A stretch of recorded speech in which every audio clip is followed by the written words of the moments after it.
Dans cette vidéo, je vais vous raconter l'histoire du pharaon et de Josepha, qui a été tirée de la Bible. Bon, c'est pas une vidéo qui est purement chrétienne. Voilà, la Bible, même quand on dit la Bible, c'est pas pour les chrétiens, la Bible, c'est pour tout le monde. Voilà. Donc, cette histoire raconte que un jour, le pharaon a fait un rêve. Et dans ce rêve, le pharaon est arrivé et puis il a vu 7 vaches grosses. 7 vaches grosses et 7 vaches maigres. Et maintenant, au réveil, le pharaon a demandé à Joseph d'interpréter le rêve. Joseph a dit que les 7 vaches grosses là signifient qu'il y a 7 années de prospérité, 7 années d'abondance et de prospérité. Et les 7 vaches maigres là, cela signifie qu'il y a 7 années de misère, de pauvreté, de famine. Il y a 7 années que la famine là va régner dans l'Égypte. Donc, ce sont les 7, c'est pourquoi il a vu les 7 vaches grosses et les 7 vaches maigres. Donc, c'est pour pouvoir, donc c'est et Pharaon et Joseph a alors été au roi maintenant de se préparer maintenant aux 7, voilà, à l'année qui va, les 7 années qui vont suivre maintenant, qui sera une année de pauvreté, de misère et de famine. Donc dans cette vidéo, je vais vous parler des 4 saisons d'un être humain. Voilà, un être humain a 4 saisons.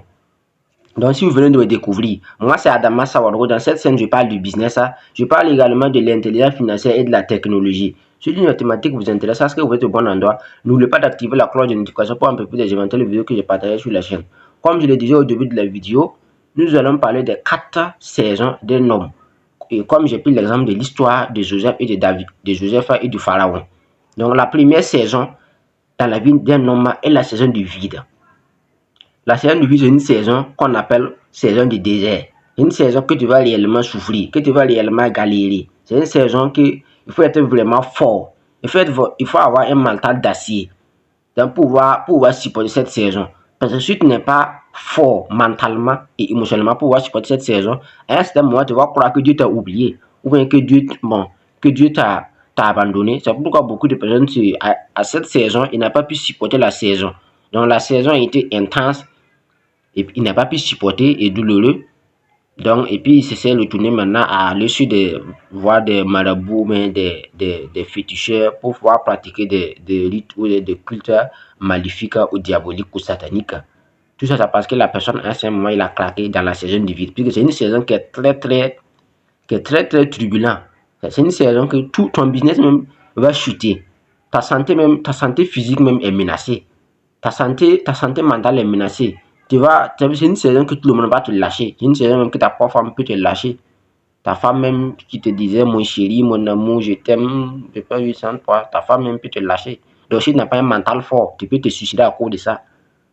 Tu as été licencié. Et puis celle-là même qui devait te soutenir, puisqu'elle était là quand tout allait bien. Maintenant tu as été licencié et elle décide maintenant de t'abandonner. C'est la pire chose qui peut arriver à un être humain dans sa vie. À d'autres, c'est ta copine, celle-là qui a dit qu'elle ne peut pas vivre sans toi. Et du jour au lendemain, maintenant, le business ne fonctionne plus. Et elle décide maintenant de te lâcher. Donc, c'est une saison qui est tellement... Mais cette saison, c'est... L'avantage avec la saison du vide est que c'est cette saison maintenant que tu vas découvrir réellement le visage des vraies personnes. Ceux qui t'aiment réellement, tu vas les découvrir dans cette saison. Voilà, c'est dans la saison du vide, c'est dans la saison du désespoir, du désert, du galère, de la misère, que tu vas réellement découvrir le vrai visage des personnes. Ceux qui t'aiment réellement, ceux qui sont là, ceux qui t'aiment réellement, tu vas les savoir, même tes amis.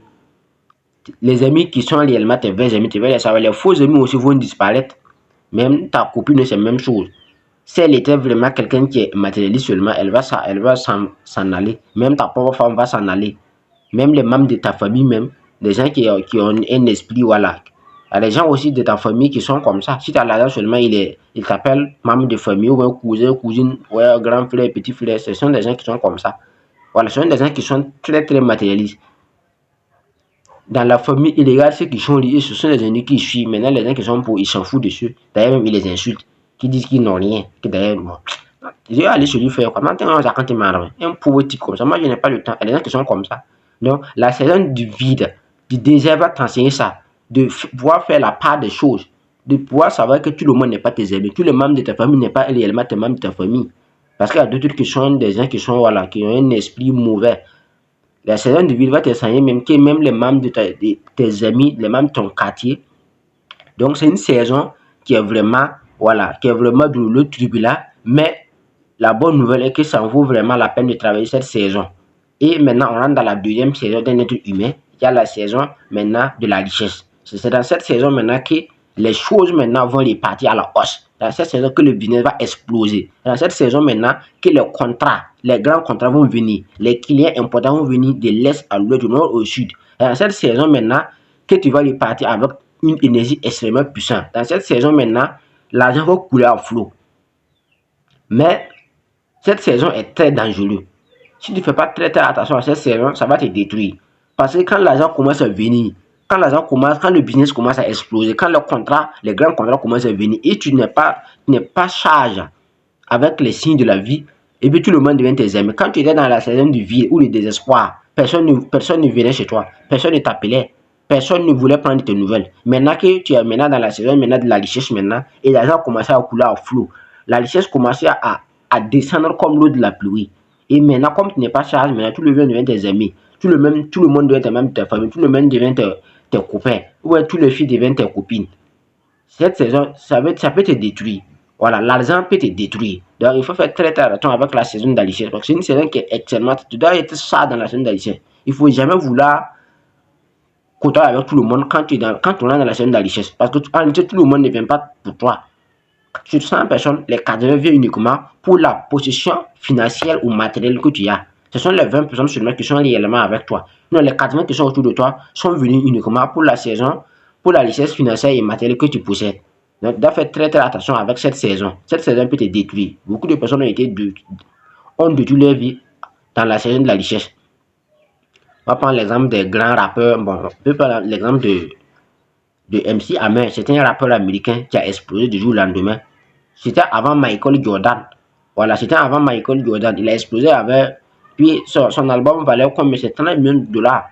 Il allait acheter une grande palais en Floride. Il a acheté des voitures. Tout le monde, il avait accès à toutes les filles. Et du jour au lendemain, boum, overdose. Il est décédé.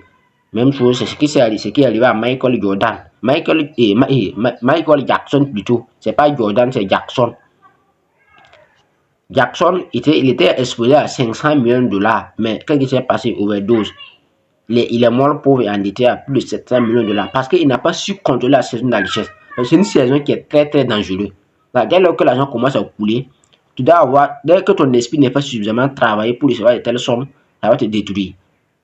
Donc la saison du vide, elle est très importante parce qu'elle t'enseigne beaucoup de choses de la vie. Elle t'enseigne que dans la vie, tout le monde n'est pas tes amis, tout le monde n'est pas les mêmes de ta famille, tout le monde n'est pas tes copains ni tes copines, tout le monde n'est pas, en tout cas, tout le monde ne veut pas, c'est pas tout le monde qui t'intéresse à toi.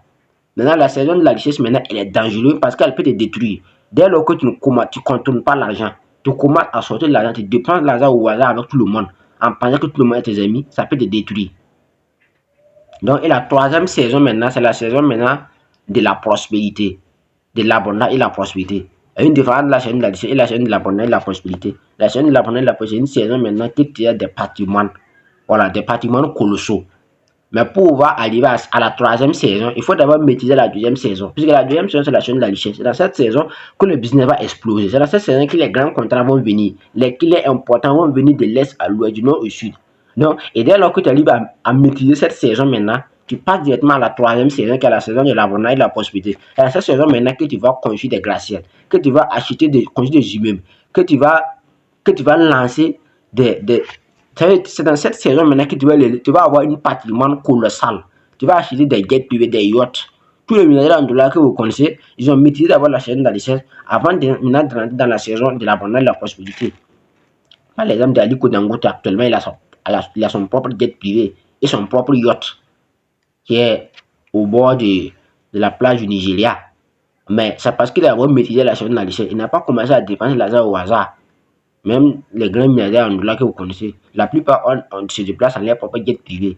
Mais ils ont d'abord maîtrisé la saison de la richesse avant de rentrer dans la saison de l'abondance et de la prospérité, ce qui leur permet maintenant de racheter au maximum des biens immobiliers. Si on parle l'exemple de Jeff Bezos, PDG d'Amazon, actuellement, est-ce que vous savez que Jeff Bezos est interdit d'acheter des terres dans la ville au Texas, plus précisément dans la ville de Dallas?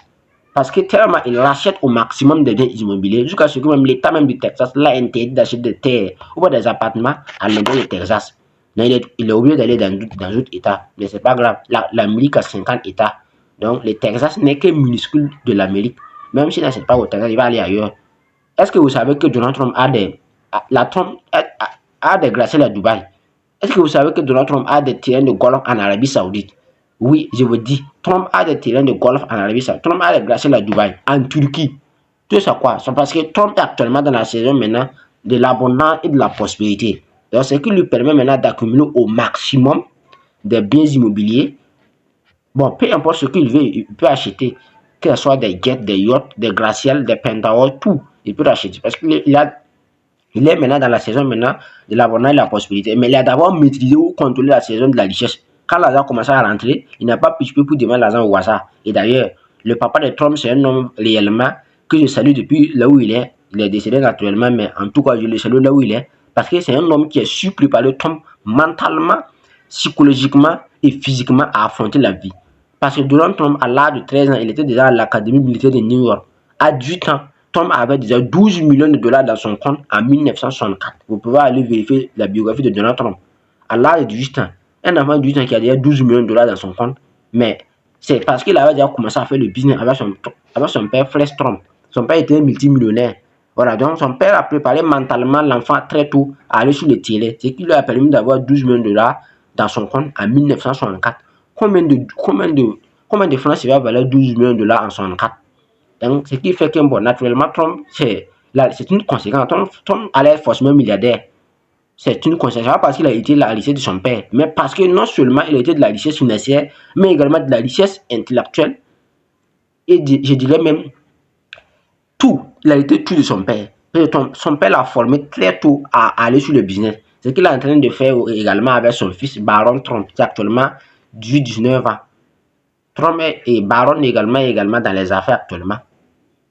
Donc, la troisième saison maintenant dans la vie humaine, c'est la saison de l'abondance et de la richesse. Et la quatrième saison maintenant, c'est la saison de l'héritage ou de la transgénérationnelle. C'est dans cette saison maintenant que l'homme maintenant commence maintenant à préparer maintenant sa descendance, à transmettre maintenant la richesse maintenant à la génération qui va, c'est-à-dire son fils ou sa fille. Pour voir que c'est comme ça, il faut transmettre.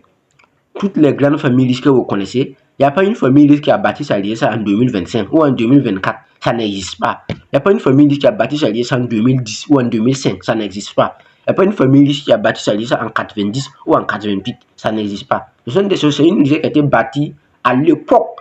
Et puis ça se transmet maintenant de génération en génération, de père au fils. Si on va prendre l'exemple de la famille Al Maktoum actuellement qui est à Dubaï. Il y a une fortune estimée à plus de 23 milliards de dollars. La famille Al Maktoum est d'origine des Baniyas. Depuis 1833 qu'ils se sont séparés des Baniyas pour fonder maintenant la famille Al Maktoum. Et depuis 1833 jusqu'à aujourd'hui, c'est eux qui règnent.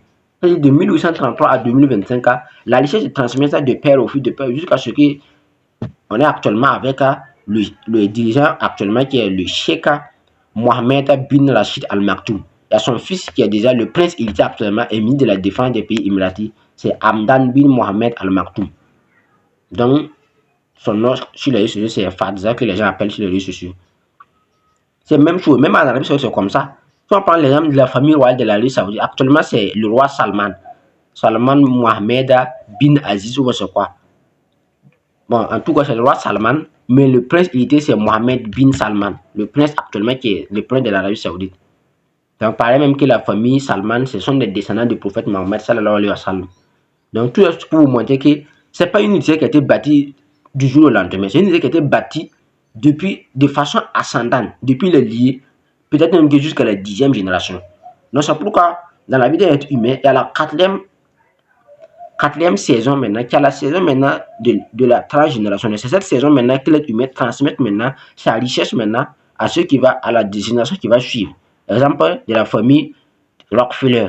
Rockefeller, c'est depuis combien d'années? Mais actuellement, il faut aller à Manhattan voir les buildings que Rockefeller a laissés pour sa génération. Ce sont des milliards de dollars. Les buildings, c'est inestimable. Donc, ça veut dire, aussi longtemps que la Terre existera, la richesse de la famille Rockefeller va exister d'une manière ou d'une autre. Parce que ce n'est pas du jeu. Trump aussi, c'est la même chose. La famille Trump, son père, qui a transmis à son fils Trump, Donald. Donald aussi a transmis ça à Baron. C'est Fresh a transmis ça à Donald. Donald aussi est en train de transmettre ça à Baron. Et Baron aussi, actuellement, il a 19 ans. Donc, naturellement, même si se marie à 20 ans ou à 22 ans, donc, s'il se marie même à 25 à 50, son premier fils à 24 ans. S'il se marie à 25 ans, à 50 ans, son premier fils à 24 ans. Donc, ça se transmet de génération en génération. Et jusqu'à la fin du monde, la richesse va perdurer dans le temps. Toutes les familles ont compris ça. Que ce soit les familles riches dans les pays émiratis, la famille riche aux États-Unis, que ce soit la famille Trump, la famille Bush, peu importe, c'est comme ça. Donc, la vie d'un être humain est subdivisée aussi en 4 saisons. La saison de vide ou du désert, ou du désespoir, ou de la galère, la saison de la richesse, la saison de l'abondance et de la prospérité, et la saison de l'héritage ou de transgénérationnel. Voilà ce que je vais vous parler dans cette vidéo concernant les 4 saisons de la vie d'un être humain. Et c'était Adama Sawarou. Si vous verrez, il connaît ça, le chemin.